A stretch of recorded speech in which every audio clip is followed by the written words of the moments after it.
Yuli Chourio. Ella es abogada internacionalista, defensora de los derechos humanos, especialista en políticas públicas y justicia de género y presidenta de la Fundación Vida Jurídica. Su cuenta es @Fundación Vida Jurídica. Fundación Vida Jurídica es su cuenta en Instagram. Bueno, con ella vamos a hablar un poco. Tiene 23 años como activista. Así es. ¿Se dice poco? Se dice poco, pero es un recorrido bastante largo y que seguimos, fíjate, y gracias por la invitación que me hacen, porque apenas llegando a Caracas me llamaron y yo dije, bueno, es que se ve que saben que estoy acá o no sé, pero coincidió todo esto. Y sí, 23 años, tanto a nivel nacional e internacional, y creo que tenemos que seguir. Falta mucho por hacer. Lo importante es avanzar. Claro, claro. En estos años, desde que tú comienzas y comienzas de alguna manera con un caso indirecto, pero lo viste, ¿no? Desde que eras chiquita. Y vas viendo y dices, no, aquí hay que hacer algo. Y gracias a Dios, no gracias a Dios que viviste esto, pero gracias a Dios hay alguien que quiere visibilizar este tipo de situaciones. Vamos a comenzar aclarando qué es la violencia de género. Fíjate, la violencia de género contra las mujeres, porque te voy a hablar un poco contra las mujeres, adolescentes y niñas, es todo acto coaccionado y que por supuesto delictual, donde se ejerce una fuerza hacia la persona, bien sea indistintamente el género. Ahora bien, ¿cómo la podemos nosotros identificar? Es muy fácil. Muchas veces se cree que la violencia psicológica no tiene ese peso como debería de tener, y yo lo digo acá, es una de las violencias sistemáticas que activan los otros tipos de violencia, como es la violencia física, la violencia económica, la violencia hasta, vamos a decir así, que muchas veces los estamos viendo ante las redes sociales, la violencia digital, ante la exposición de muchas mujeres, quizás en estado de desnudez, o violándole hasta su propia intimidad.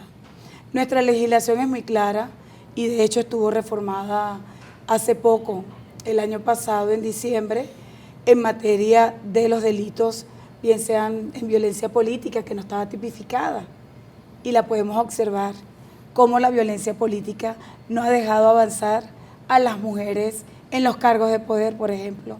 Entonces, eso se trata, la violencia de género, identificar algo que va a lo contrario, de tener relaciones sanas, de tener, por supuesto, una inclusión y sobre todo visibilizar todas estas incidencias para que ninguna se quede atrás. ¿Por qué se quedan calladas? ¿Por qué está el silencio? Si con el paso de los años tenemos más acceso, quizás estamos un poco más empoderadas, vamos a llamarle así, aunque yo particularmente creo que la palabra empoderamiento hay que saber utilizarla, ¿no? A veces somos muy deportivas con la palabra empoderamiento, pero ya eso es materia para otro programa.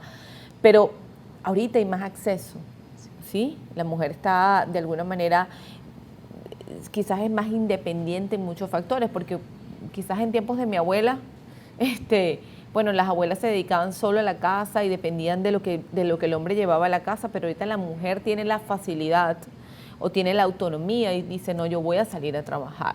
Pero ¿por qué pasan este tipo de cosas, de que se callan? Fíjate, la víctima, vamos a decirlo así, aunque no muchas veces gusta ese término, pero para nosotros las juristas tenemos que utilizarlo porque así está tipificado en la legislación, en el Código Penal.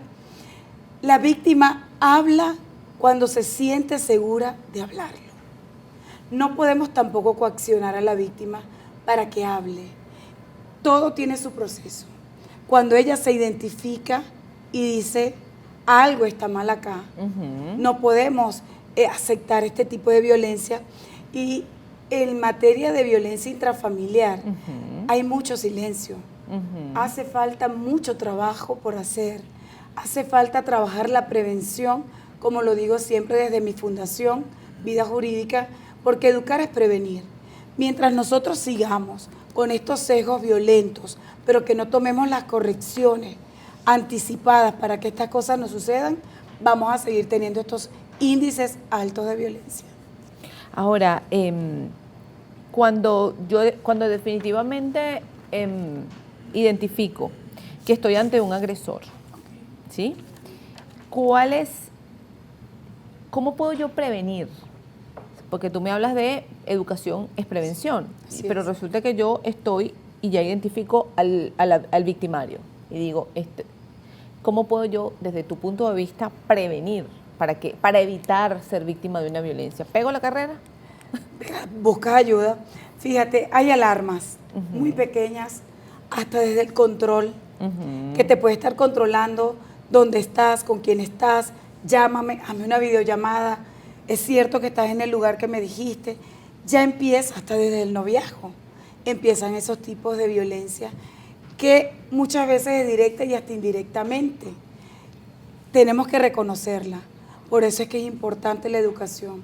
Indicar y identificar. Porque cuando una mujer identifica que puede ser víctima de violencia, que está en esas alarmas, vamos a decir, en esa iniciación de la relación, tú un momento, tú dices, algo aquí está que no va.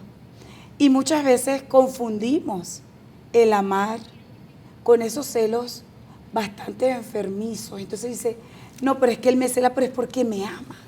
Una persona que ama no cela. Una persona que ama es segura de la persona que tiene. Entonces, identificar mucho esa relación.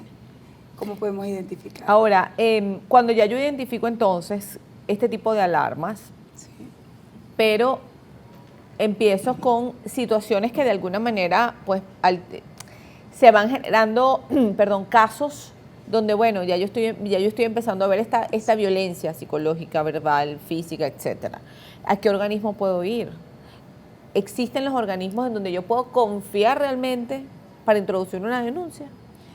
Bueno, existen deficiencias, vamos a estar claros, pero puedo decirlo con mucha responsabilidad que Venezuela es uno de los países con más tribunales en materia especial de violencia contra la mujer.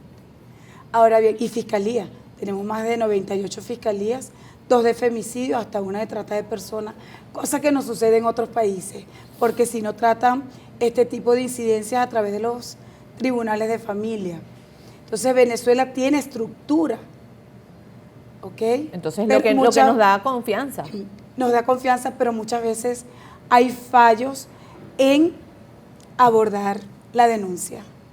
Entonces allí es donde están las incidencias en materia de denuncia y en cierto modo en la judicialización. La persona me dice, doctora, yo no voy a ir a denunciar, si voy acá me envían para acá, si voy al CICPC me envían, entonces no, que tengo que ir a fiscalía, de fiscalía me dicen que no hay papel o hay cualquier cosa, entonces la víctima se cansa. Pero nosotros tenemos personas también muy capacitadas acá en Venezuela, como también tenemos deficiencia. Entonces, las políticas públicas de Estado son sumamente importantes y vital para avanzar en la protección. Porque si no tenemos a una víctima protegida, vamos a seguir teniendo estos tipos de estadísticas que ayer nos las enviaron. Llevamos más de 193 mujeres asesinadas por femicidio, según Utopic. Y esos son los subregistros que hacemos solo las organizaciones. Y es porque por las noticias que ustedes dan o por las noticias que dan los periódicos digitales. Pero no tenemos, vamos a decir así, estadísticas fehacientes que nos puedan a nosotros conllevar a avanzar. Sin embargo, ahí tienen en pantalla esta página Utopic, sí. ¿ok? Donde háblanos tú un poquito de Utopic. Sé que no la llevas, ¿no? Tú, no, este es de unas colegas. Sí, de Magdimar, sí. ¿no? Colegas. No, es de Aimé Zambrano. Ellas hacen un trabajo de investigación buenísimo. Buenísimo. Ahora, pero hay unas cifras, si bien están estas cifras, repíteme el número, Mario. 193 mujeres. 193 mujeres asesinadas por femicidio. Por femicidio. Sí. Tenemos los datos, y lo leíamos en titulares a principio, que lo quisimos guardar para esta entrevista, los datos según el fiscal general de la República. Lo tenemos allí en la página de elperiodiquito.com. Vamos a ampliar la información porque también es importante leer estos datos. Vamos a leerlo acá atrás, por favor. Ya vamos a leer esta información porque, bueno, siempre es importante tener esa contraparte, ¿no? Sí. A ver, ok, aquí está. La Fiscalía de Venezuela ha contabilizado 1.201 casos de feminicidios algunos de ellos frustrados desde agosto del 2017 hasta noviembre del 2022. Esto lo informó el fiscal general de la República, Tarek William Saab. El funcionario, que no diferenció las cifras de muertes de la de intentos, indicó en declaraciones que en los últimos 5 años han imputado 1.081 presuntos femicidas y condenado a 443 victimarios.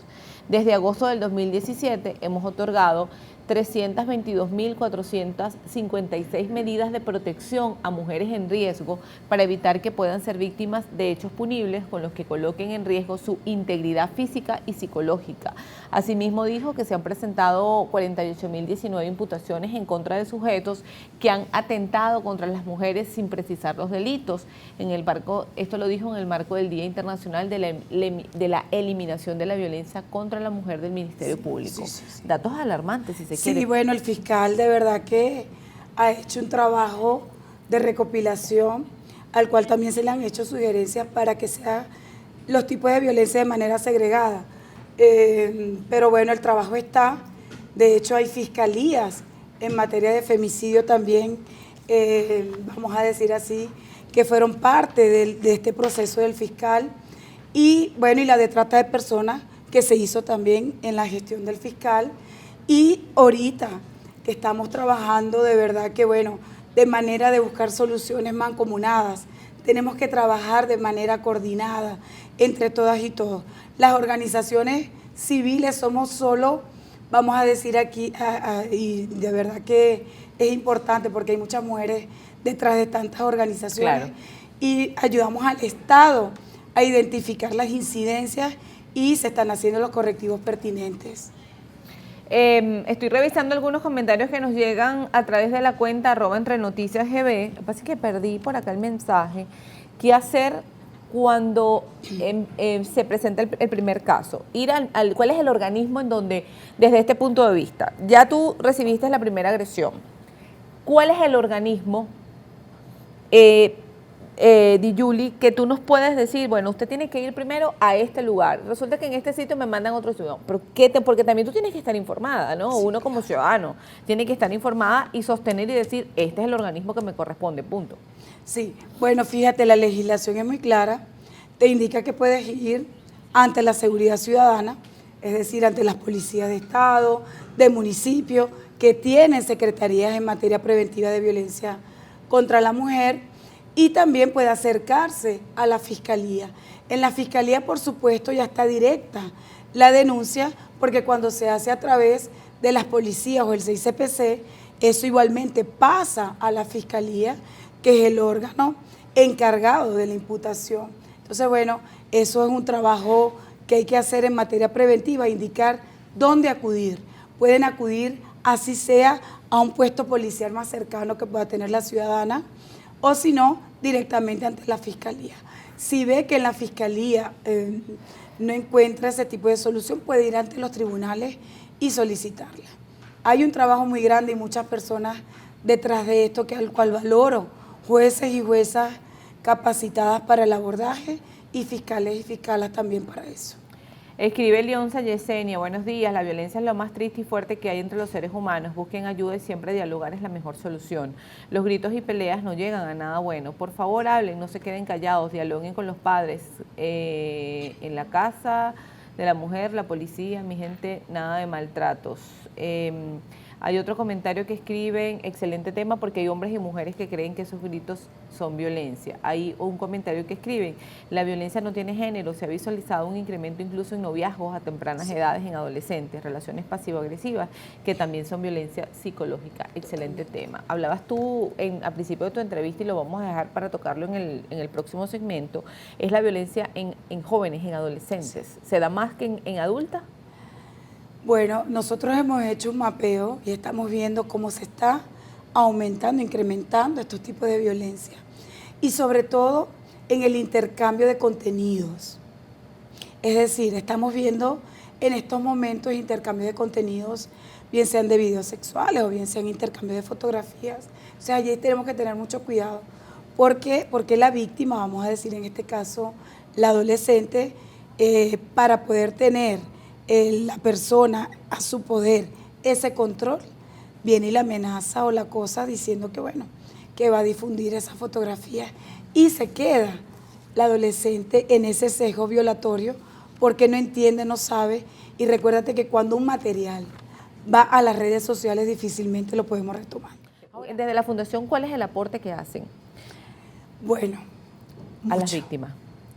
Primero la asesoría, que es importante, porque hay quizá mujeres que están identificando la violencia, pero quieren tener información.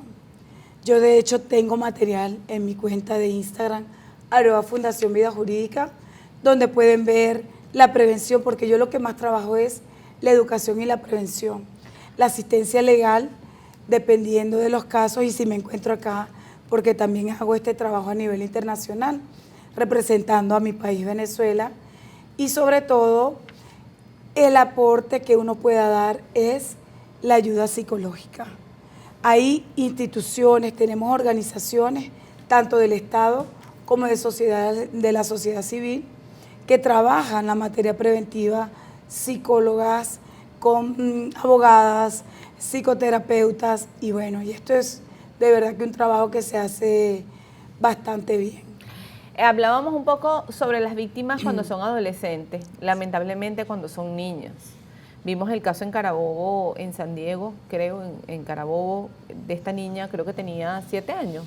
7 años. 7 años y que lamentablemente, bueno, su final fue producto inclusive de su hermanastro de 14 años.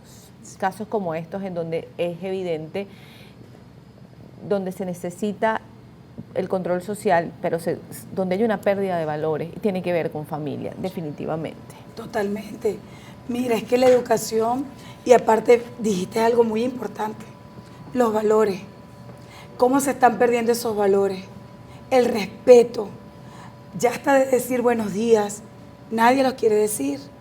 Entonces tenemos que reforzar de algo tan simple, vamos a decir así. Y tiene así. que ver con la familia. La familia y también con la sociedad.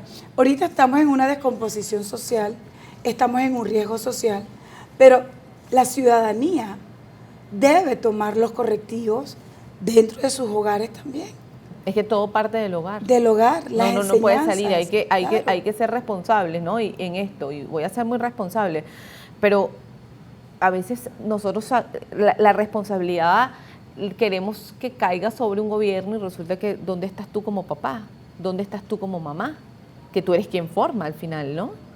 Porque la educación parte de casa, eso es una verdad. Sí, no, y la descomposición que podemos ver dentro de los hogares, en la parte intrafamiliar, o si no intramuro, como le dicen muchas veces. Y sí, no es solo el Estado, porque yo hablo de Estado como todas estructuras, sino que también la ciudadanía. La ciudadanía, por supuesto, debe tener formación, educación, y el Estado, por supuesto, cumplidor de los derechos humanos en la formación también, en las campañas, en la prevención. Y tenemos el Ministerio de la Mujer, tenemos instituciones del Estado como el Instituto de la Mujer, casi en todo el Estado, y bueno, y las fiscalías preventivas. En estos momentos se están haciendo, y lo hablo de manera muy responsable, en el Estado Zulia, en el Tribunal Especial de Violencia contra la Mujer, formaciones para la rehabilitación de las personas que inciden en estos actos delictuales en materia de violencia contra las mujeres, cuando son penas muy, vamos a decir así, controladoras, que puedes tener ese conocimiento para que no incurran. Mucho trabajo por hacer. La sociedad debe estar dentro de estos correctivos, porque todo empieza desde el hogar también. Escribe Maribrín, buen día, puedo decir que si hay apoyo y atención. Fui a buscar ayuda a la fiscalía y me atendieron excelente y me ayudaron a salir de la situación. Este es un tema álgido. El abogado que me atendió me explicó lo complicado que se torna ayudar a parejas involucradas en una relación patológica. Se requiere además de la ayuda psicológica para poder salir de la relación y a quien puedo ayudo. Esto sí, la persona debe admitir que tiene un problema de autoestima. Totalmente de acuerdo. Y no solo eso, sino reconocerse que es víctima. Si no se reconoce que está siendo víctima de violencia, no va a tomar los correctivos pertinentes y necesarios para buscar la ayuda. En las estructuras judiciales, en la fiscalía, tenemos personas capacitadas para el abordaje. Hay un mensaje que escribe Maurilu 27 en cuanto a la violencia psicológica y acoso laboral. Hemos ido al Ministerio Público, a la Fiscalía, a la Inspectoría a colocar denuncias y dicen que no, esto no procede. Bueno, hay que conocer quizás el caso, ¿verdad? También. No, y sí procede porque dentro de la legislación está el acoso laboral. Así que sí procede ante la instancia de las Fiscalías Especiales de Violencia contra la Mujer. Hablábamos entonces, y lo dejábamos pendiente, es el tema de cuando son las niñas y las adolescentes. ¿Quiénes son los agresores? Si es una persona quizás recurrente, ¿no? O un rol recurrente en distintos casos en este sentido. Estamos viendo como el entorno violento, no solo dentro de la parte intrafamiliar, sino en el entorno donde se pueda desarrollar esa conexión que pueda tener la víctima con el victimario. En el estado Zulia, el mes pasado, una niña de 7 años fue asesinada, vilmente asesinada y dejada a las orillas de un río, estrangulada, violada.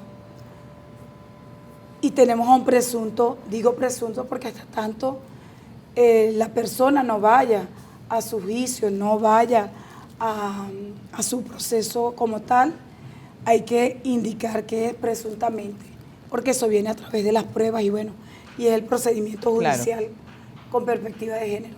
Entonces, presuntamente fue una persona, un adulto de casi 54 años.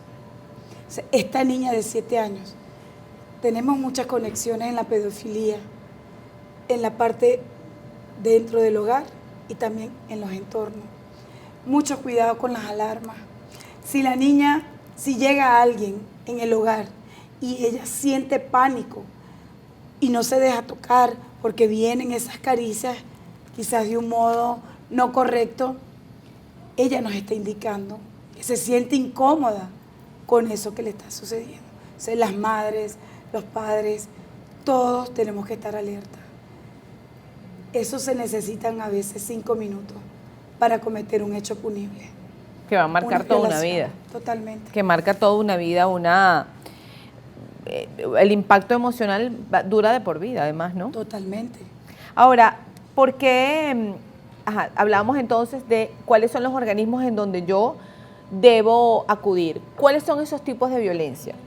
Hablábamos de la física, psicológica, verbal, la de exposición, pero la de exposición cuando hablamos de intercambios quizás de imágenes o de fotografías que luego se las colocan en redes sociales, etcétera, es porque de alguna manera yo caigo en tu tentación, o la mujer cae en una tentación, o la niña o el adolescente cae en la tentación. Lo que pasa es que cuando tú estás en una relación que presuntamente crees que estás en confianza con la persona, que puede ser tu novio, tu esposo. Yo tuve un caso y te lo traigo acá, y que por cierto sucedió acá en la ciudad de Caracas, no voy a indicar quién.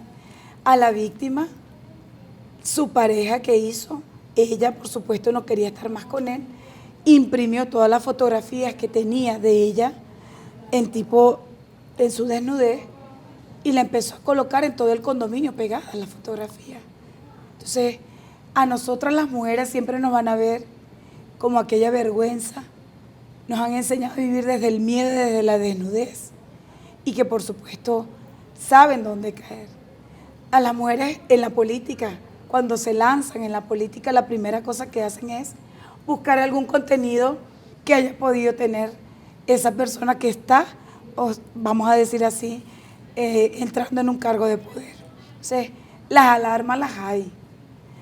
Yo soy responsable de lo que yo a ti te doy, pero tú también eres responsable del contenido que yo te dejo. Hay una pregunta que te hacen, Jeniret escribe, una pregunta: cuando no se quiere tener relaciones sexuales con la pareja por cansancio o sueño y la pareja acude a la violencia, ¿eso cuenta como violencia? Totalmente, esa es violencia sexual. ¿Y qué se hace ahí? Bueno, nada, también debe denunciar. Fíjate, ese es un error que muchas veces las mujeres a veces no identifican.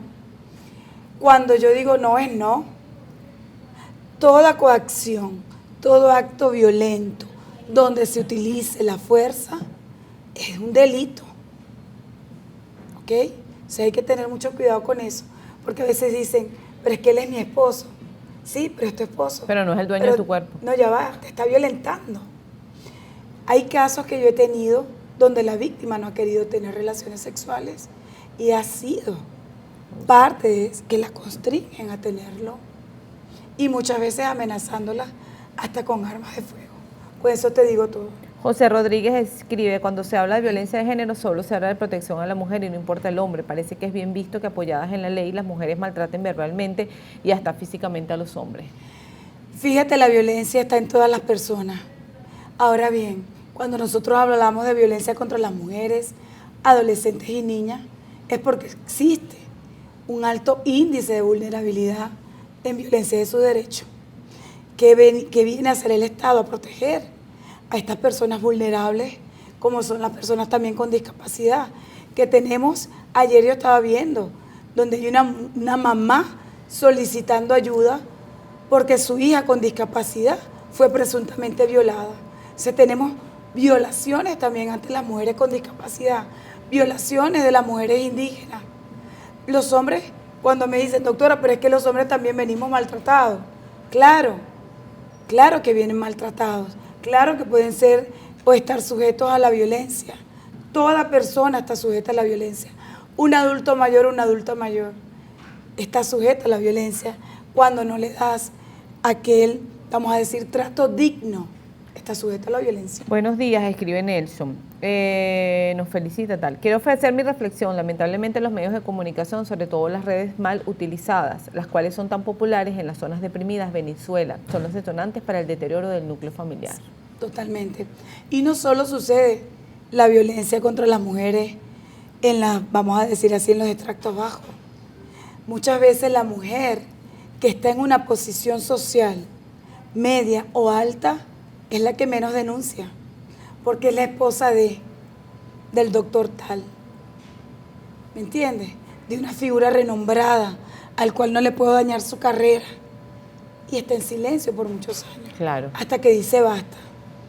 En todos los ámbitos tenemos estas incidencias violentas. Lourdes Esther escribe, la educación contra la violencia de género debe comenzar desde la mujer en casa, educando al hijo, al nieto. Existe una corresponsabilidad en la educación. No solo le podemos dejar esa carga a la mamá. Claro, Está claro. mamá, papá o diversidades de familia. La educación es vital. Nuestras hermanas, primas, sobrinas, abuelas, que en estos momentos estamos viendo cómo son las abuelas que están a cargo de los niños, de sus nietas o nietos.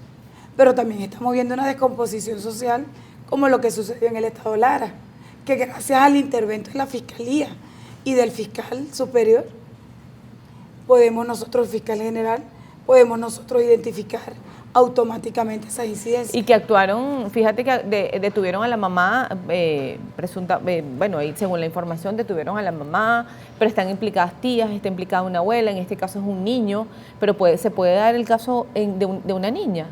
¿Pudiera pasar una situación como esta en el caso pero de una niña? En el caso de todo, eso porque se hace viral. Pero tú te imaginas lo que está sucediendo en la parte intrafamiliar, la que nadie ve. Si nosotros hacemos un mapeo o rastreamos los teléfonos para identificar a los pedófilos, porque estamos llenos de pedofilia, está invisibilizada la pedofilia, pero en el estado Zulia, por ejemplo, tenemos altos índices de pedofilia y se está haciendo una labor bastante ardua para dar con ese tipo de bandas.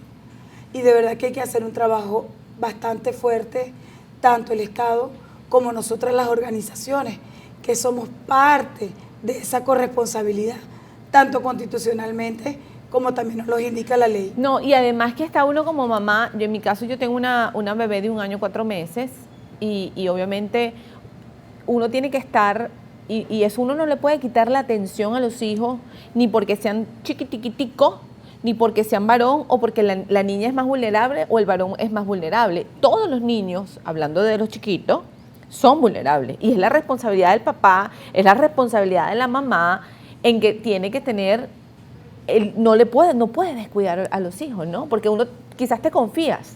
Claro. No importa, él es el tío, es el amigo de... Mira, los más íntimos son los que cometen los actos sexuales, la pedofilia, ese acercamiento. A veces tenemos amistades que las vemos muy consecuentes dentro del hogar. Hay muchas alarmas. Y hay que preguntarle también a esa identificarlas. persona qué le pasa por la cabeza cuando ve una presa, ven su presa a un niño o una niña, ¿no? Sí. Tú preguntas y dices, ¿qué pasa por la cabeza? ¿Qué pasó por la cabeza a la persona que grabó el video del niño de Lara? Tú sabes que yo estuve conversando, estuve en una ponencia desde Perú y hablábamos acerca de lo que es la parte de la medicatura forense en materia de pedofilia. Y una de mis preguntas fueron, ¿el pedófilo, si comete ese acto sexual, termina allí? Y me dijo que nunca. Que no obstante esté cumpliendo de repente una condena, su pensamiento, y así hayan situaciones que, vamos a decir, restringen un poco, como la castración y todo eso, la parte psicológica la vamos a Claro, tener. por eso es que la parte, lo emocional queda. Mira, dejábamos una pregunta abierta según lo que había hablado la señora González Valerio, que además ella ha subido a Televidente y es de Maracaibo, por cierto. Ella hablaba de que la ley a veces es muy permisiva, entonces la mujer abusa de la ley. Lo dejábamos esa pregunta abierta en el corte anterior. Fíjate, son muy pocas, porque sí llegan, y a mí me han llegado, que solicitan quizás para dar ese susto. Pero hay que tener mucho cuidado con eso, porque esto que es así no puede invisibilizar al monstruo grande que hay en materia de violencia contra las mujeres. Entonces, si existe, porque eso también va punido. Es decir, yo estoy diciendo que esta persona está abusando de mí o esta persona incurrió en un acto o un hecho punible, yo allí también estoy incurriendo en un hecho punible. Entonces tenemos que darle la vuelta a eso y también denunciar, porque estás haciendo acusaciones falsas. Hay un comentario, nos quedan pocos minutos, pero hay un comentario que escriben por aquí, una trabajadora social, dice, estoy de acuerdo con que la educación viene de casa, soy trabajadora social y los padres están dejando la responsabilidad de la educación a los docentes, olvidando su responsabilidad. Escribe Prato Luisa, dice, excelente tema, quizás es hasta trillado, pero a la vez, a su vez de autoestima para definitivamente, es verdad, es un problema social y últimamente es impresionante los hechos acaecidos, los que visualmente observamos y las estadísticas, es un tema de mucha discusión. Así es. Escribe violencia de género, soy mujer, bueno, la ley de protección ya lo habíamos dicho. Escribe, a ver, otros comentarios, Lionza. Puedo decir que si hay apoyo de atención, bueno, ya lo habíamos leído. Ahora, recomendaciones finales desde el punto de vista legal que nos puedes dar como representante de la Fundación Vida Jurídica. Buscar ayuda, y esto es muy importante y lo tengo que decir aquí de manera responsable. Yo ando un poco afónica, es porque ayer hubo acá una marcha donde se concentraron centenares de mujeres y no solo, estaban acompañando también hombres a esta marcha en materia preventiva de la violencia contra las mujeres, adolescentes y niñas. Y te quiero decir que hay que buscar a las personas especialistas en la materia o que tengan o estén capacitadas en este tipo de abordaje, porque como lo indicó la ciudadana, es un tema trillado. Nunca va a ser un tema trillado cuando tenemos 193 mujeres asesinadas por femicidio. Más bien debe ser un tema visibilizado para que eso no suceda. Y si lo tenemos que repetir 1000 veces lo vamos a repetir. Buscar ayuda, no están solas. Hay muchas instituciones del Estado donde prestan ayuda, apoyo, tanto psicológico, legal, acompañamiento, y también hay organizaciones. Aquí tenemos una red naranja donde manejamos 300 organizaciones a nivel nacional e internacional, porque no solo tomamos los casos acá en Venezuela, sino la venezolana que está afuera y que viene asesinada, para nosotros cuenta. De hecho, en el estado Zulia tenemos 2 mujeres asesinadas en Estados Unidos y una en Colombia, y ella está dentro de las estadísticas que nosotros llevamos como organización. Ahora, sobre todos estos casos, y esto es un buen llamado, porque ¿cuántos casos de mujeres de venezolanas, ahorita que lo mencionas, es que lo traigo a colación, cuántos casos de mujeres venezolanas que han sido víctimas, que se han ido del país, que si están en Perú, que si están en Ecuador, y que quedan allí, ¿no? Lamentablemente mujeres que salen en busca de un futuro y lamentablemente, bueno, son víctimas no necesariamente venezolanos, Sí. sino extranjero, pero tú dices, son mujeres, son de nuestra sociedad, ¿no? Indistintamente la mujer vaya donde vaya, y esto no lo digo solo con las venezolanas que hayan migrado, sino con todas las mujeres que no están en su propio país. Las abraza el derecho internacional y pueden buscar ayuda. No podemos permitir que esto siga sucediendo. Tenemos más bien que trabajar, hacer campañas. Miren, si tenemos que seguir trabajando y yo tengo que quedarme sin voz, yo lo haré, pero seguiré trabajando en la educación y en la prevención, porque ¿qué es lo que deseo yo? Que estas cosas no sucedan. Claro. Y para que no sucedan, debemos tener a la ciudadanía informada, porque no es solo la mujer o un adolescente o la niña, todas y todos. En esta oportunidad le damos la bienvenida a Ailín Márquez, ella es psicólogo, su cuenta es @psicoailín. Con ella vamos a conversar sobre ya la parte emocional. Y hay una pregunta que hace un abogado, que se la hacía a la entrevistada anterior, pero la estoy leyendo en este momento. Dice, tengo personas conocidas con casos de violencia y quiero preguntar por qué a las víctimas les cuesta tanto de dar el primer paso de denunciar. Quizás desde el punto de vista emocional también influye. Gracias por estar aquí, Ailín. Bueno, primero, gracias por haberme invitado. Súper contenta por esta invitación y sobre todo porque se hable de la parte psicológica, claro, que creo que es la más importante dentro del proceso de violencia. Así mismo es. Y bueno, para hablar principalmente de esa pregunta, ¿por qué es tan difícil que, en este caso, la víctima, porque no hablemos solamente de la mujer, también hablemos del hombre, al momento de hacer una denuncia, primero es entender qué está pasando? No es fácil, obviamente, asumir que yo soy víctima de violencia, que yo soy una persona que está siendo vulnerable hacia otra persona. Eso le cuesta mucho entenderlo a cualquier persona. Por lo menos me ha pasado muchísimo en consulta que viene el primer paciente y no me viene diciéndome que es víctima de violencia. Realmente vienes a causa de otra cosa. O sea, ejemplo, una mujer. Yo voy porque mi esposo me fue infiel, ¿no?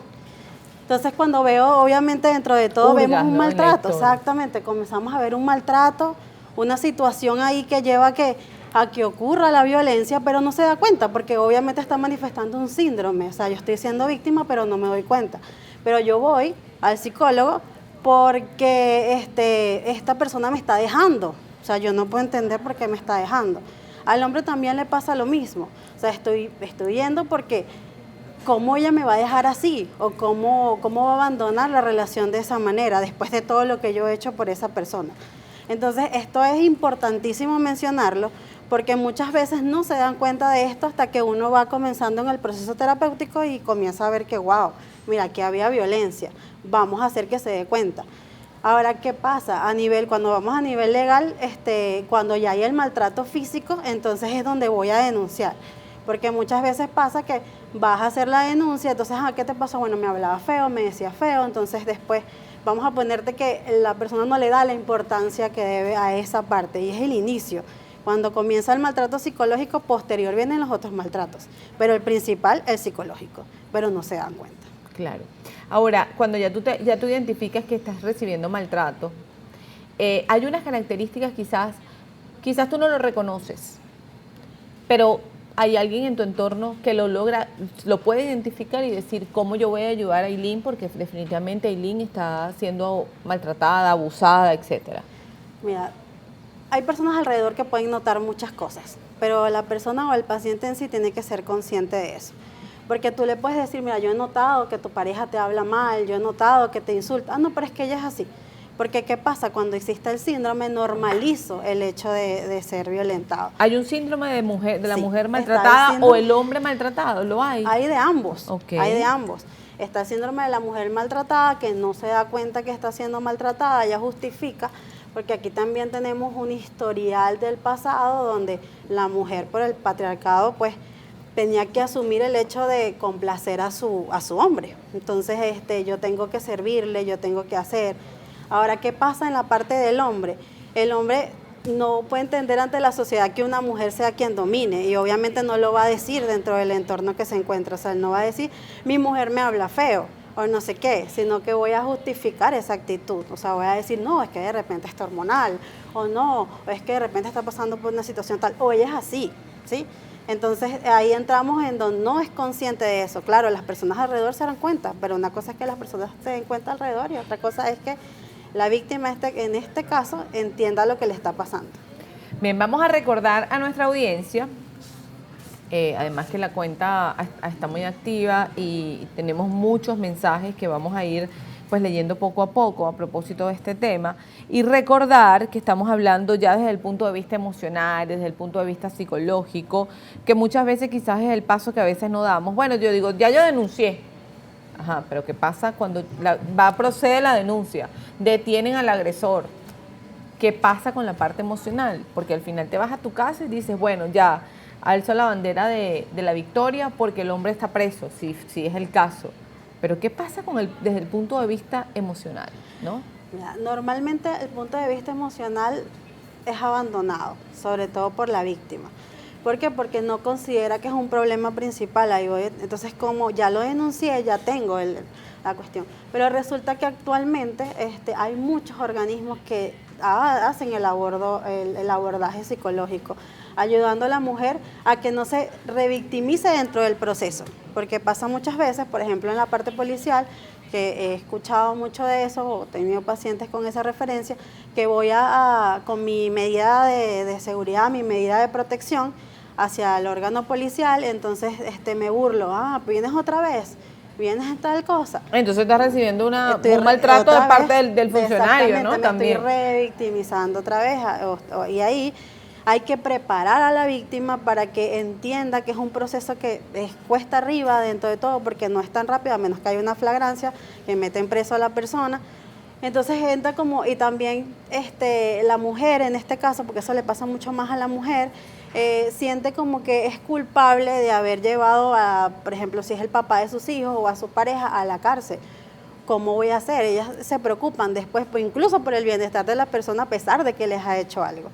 Entonces, entonces aquí es donde es importante el abordaje psicológico. Y sí los hay muchos organismos que de forma gratuita atienden a las mujeres. Y obviamente también está la parte privada, que ya eso sería una parte muy consciente del paciente. Ahora, la actitud, no sé si te ha tocado casos de adolescentes o niñas, no sé, que han sido abusadas, que han sido maltratadas, que han acudido a tu consulta privada. Sí. Sí, he tenido bastante, gracias a padres responsables que han logrado ver que dentro de este proceso hay una parte psicológica que hay que tratar, porque después de un abuso es muy difícil. Pero lo primero que hay que hacer en este caso es ubicar al papá en el problema, porque muchas veces cuando el adolescente o el niño es víctima de abuso, el padre se siente incluso más afligido que el mismo niño. Al niño hay que explicarle qué le pasó, al adolescente hay que explicarle qué le pasó. Y es un proceso que es bastante largo, y comenzar a decir, tus partes íntimas son importantes, hay que cuidar lo que pasó y todo esto. El padre prácticamente no quiere hablar de eso, entonces no sabe cómo hacerlo, entonces el tema es un tabú dentro de la casa, entonces el niño no sabe cómo expresarlo, sobre todo el adolescente. Y por lo menos en mi terapia yo trato de ubicar al papá en el problema. O sea, ¿cómo estás tú ubicado en el problema para que después no seas tú quien incurra también en afectar, en este caso, al niño? Porque no hablas del tema o porque no quieres que nadie lo sepa a nivel social, porque si, abusaron a mi hija, ¿cómo los demás lo van a saber? ¿Cómo la van a ver? Y todo esto, o a un niño también. Perfil de un maltratador, de un acosador, de un agresor. Sí, para describirlo, vamos a hablar de dos características importantes. Hablamos de un maltratador pasivo y un maltratador activo. O sea, primeramente, ¿cómo es un maltratador pasivo? Es aquel que no ejerce casi ninguna función dentro de la víctima, solamente ignora. O sea, está todo el tiempo, no me importa, no, lo que tú digas no va a afectarme. Así la víctima en este caso esté todo el tiempo queriendo una atención, pues él lo que ejerce es totalmente un paredón emocional acá. Entonces también tiene una potestad de que yo soy el que mando, yo soy el que no, que tu palabra no es importante. Y esto es un tipo de maltrato y se da tanto en mujeres como en hombres, ¿ok? Esta parte pasiva. Y hablamos del activo, el que sí maltrata, el que sí lo hace de forma verbal, que lo hace de forma física, y el que comienza con ciertas características, o como que estudia esta posibilidad de ver cómo voy a hacer para maltratarte de alguna manera. Ay, no, es que no sé, no te ves delgada, o mira, no sé, estás como más vieja, o incluso hacia la mujer al hombre, ay, no sé, es que ya tú no eres tan atractivo como antes, o ya me parece que ya, no sé, no ejerces la misma función que tenías antes. Entonces esto comienza también a ejercer una serie de cosas. Estos dos perfiles son importantes, pero ahora bien, hay muchos trastornos que van detrás de todo esto. Tenemos el narcisista, que puede decir que es el principal maltratador, incluso existen narcisistas también. ¿Cuáles son las características de un narcisista? Una persona que se cree por encima de los demás, que cree que solamente es el ego, lo tiene obviamente montado por encima, no ve posibilidades de que otra persona pueda ser mejor que él, o sea, siempre está buscando características para humillar dentro de... cuando ve, obviamente tiene a la mujer, manipula de alguna manera para poder llegar a su fin, que es hacer sentir mal, en este caso, a la víctima. Tenemos el antisocial, que obviamente es una persona que no le importan los valores de otra persona y sencillamente ejerce función. Este es el que vamos a encontrar, obviamente, en la calle, que se va más allá, porque hay una característica también como importante mencionar aquí, que por ejemplo el antisocial, a pesar de que puede ser un maltratador activo y lo vemos en todo el mal, vamos a ponerte que a nivel de barrio, culturalmente ellos tienden a respetar, o por lo menos un patrón importante. Porque bueno, la crianza de la mamá y todo esto, y respetan a las mujeres y la cuestión de la violencia se va más hacia los hombres. Pero es una característica que también se da aquí. Tenemos también al hombre que tiene muy baja autoestima o a la mujer que tiene muy baja autoestima. También es una característica importante de un maltratador. Si yo tengo muy baja autoestima, yo quiero ejercer como con otra persona que esto suba y lo voy a hacer a medida de que yo degrado al otro. Entonces también es otra característica que se da dentro de un perfil de un maltratador. Ahora, un hombre maltratador, una mujer maltratada, una mujer maltratadora y un hombre maltratado, porque aquí no podemos excluir al caballero, que muchas veces dice, hablan de la mujer pero no hablan del hombre. Después de una ayuda psicológica, ¿se puede recuperar? Sí. Emocionalmente, hablemos así, porque es fácil decirle al hombre, es fácil decirle al hombre o a la mujer, tú maltratas, pero de alguna manera esa persona tiene derecho, porque es así, a reivindicarse.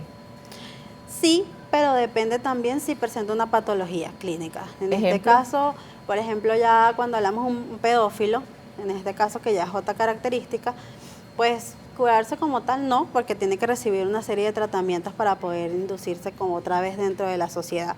Cosa que no se ve mucho, por ejemplo, en las cárceles tú vas y ya estás preso y no hay como una... volverlo a colocar dentro de la sociedad como una persona que pudiera estar, reincidirlo, ¿no? Entonces, no hay, si es una patología, ya tenemos, por ejemplo, un esquizofrénico que puede llegar también al maltrato, no tenemos acá que se pueda curar para que pueda otra vez estar. Pero, por ejemplo, cuando hablamos de características de una persona antisocial, sí pudiera. Una persona que a lo mejor tenga unas características de la parte de la autoestima, claro que puede. ¿Una persona depresiva puede también ser maltratador? Sí, una persona depresiva o puede ser un maltratador. En este caso.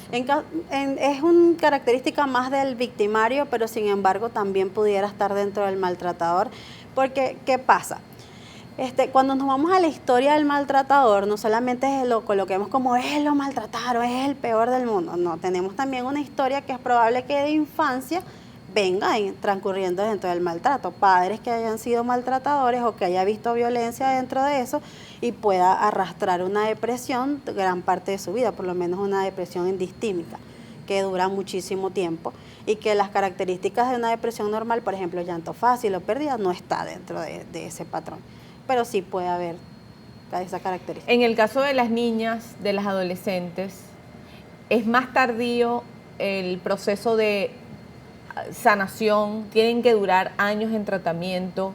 Quizás la mujer o la mujer en edad adulta o el hombre en edad adulto puede hacer ese engranaje a nivel consciente de una manera distinta a una respuesta de una niña o de un niño, de un adolescente, sea hembra o sea varón, quizás por el cambio, ¿no? Por este proceso del desarrollo y la evolución, de la evolución. Sí, esa pregunta es muy importante porque ¿qué pasa? hay muchas personas, y yo puedo decir quizás en la actualidad, que recibieron abuso de pequeño, pero nunca lo dijeron, sino hasta ser adultos. Entonces, ¿por qué pasa eso? Porque no, anteriormente pues era más difícil hablar con los padres, actualmente ya es como algo más común, pero se callaron durante mucho tiempo eso y el trauma lo comienzan a vivir después de adulto porque hacen una represión total de su sintomatología. Entonces, aquí tenemos esta característica principal y con los niños sí es un poco más difícil tratarlo porque es un tema de abordaje de hacerles entender primero lo que les está pasando, que obviamente no tienen ni idea por qué pasó eso. Entonces, a diferencia del adulto, que ya de alguna manera tiene como más conciencia de esto. Entonces, sí, el niño dura mucho más tiempo en terapia que incluso el adulto. Ahora, y además me imagino que cuesta más cuando el niño o la niña, el adolescente o la adolescente reconocen que su agresor o su agresora es una familia muy directa. Entiéndase una abuela, entiéndase una tía, entiéndase un papá, que le hemos leído titulares aquí de papás, sí, de mamá. Ahí es donde tú dices, bueno, ¿qué está pasando en el mundo? Sí, una característica que es importantísimo también mencionar dentro de este proceso es que el victimario, en este caso el maltratador, es una persona que estudia a la víctima si en dado caso es un familiar. O sea, es una persona que no va a entrar de una vez con una parte agresiva, eso ya hablamos ya de una persona que sería un violador en este caso, pero cuando es un familiar, él enamora a la víctima, o sea, busca la manera de hacer que esa víctima diga, wow, esta persona no me va a hacer daño, esta persona no va a hacer esto. Entonces, o cuando llega a hacerlo, incluso como que, ¿qué está pasando aquí? O me voy a poner el ejemplo del video que yo lo vi, de estas señoras, que de la abuela, la tía y no sé qué, que hicieron este video al niño. El niño gritaba, tía, no me hagas esto. Entonces, y tú al escuchar al niño, tú dices, él a lo mejor había vivido muchas veces eso, pero dentro de todo, él le pedía a su tía, o sea, quiere decir que había una familiaridad con ella, que de alguna manera era como que respétame tía, pero me está pasando algo, pero yo te tengo un aprecio, porque si no hubiese dicho otras cosas, déjenme, o hubiese sido de manera general. O sea que... ¿Sí? Entonces hay que tener en cuenta que más bien yo me aterraría más de que mi niña, por ejemplo, me llegara diciéndome, no sé, mi abuelito, mi tío es la cosa más linda del mundo, y mira, a mí me encanta estar con él. Más bien eso es una alerta que puedes tomar para estar mucho más pendiente, porque el quien va a abusar busca enamorar a la víctima, busca de alguna manera ser perfecto ante el grupo. Por eso cuando nos encontramos con esto, dijimos, wow, ¿cómo puede esta persona haber hecho eso? Un abuelito, por ejemplo, o un papá, o con uno menos lo espera obviamente del papá. Cuando tú lees un titular, donde señalan a un papá, de Sí, verdad que tú dices, la cabeza a mí me da vuelta en el sitio. Cuando tú lees un titular que la mamá es el victimario o la victimaria, tú dices no. Pero ahí tienes una característica importante, porque por ejemplo cuando hablamos de un papá que es un maltratador o por lo menos un presunto violador, un pedófilo, tú como mujer de alguna manera puedes tener signos que lo puedes ver, o sea, no quiere tener relaciones sexuales contigo, o de repente sientes muy brusco, es muy sexual. ¿Y en el caso de las mujeres hacia los niños? Las mujeres hacia los niños tienden a toquetear mucho, o sea, buscar como que, ay, qué linda, no sé qué, o mira esto, busca características como que muy hacia la parte sexual. O sea, ay, estás como creciendo mucho, estás no sé qué, entonces esto hay que tener alerta, o sea, yo creo que ahorita estamos en una sociedad tan perdida que realmente tener hijos es una responsabilidad tremenda y hay que estar alerta incluso en muchas cosas.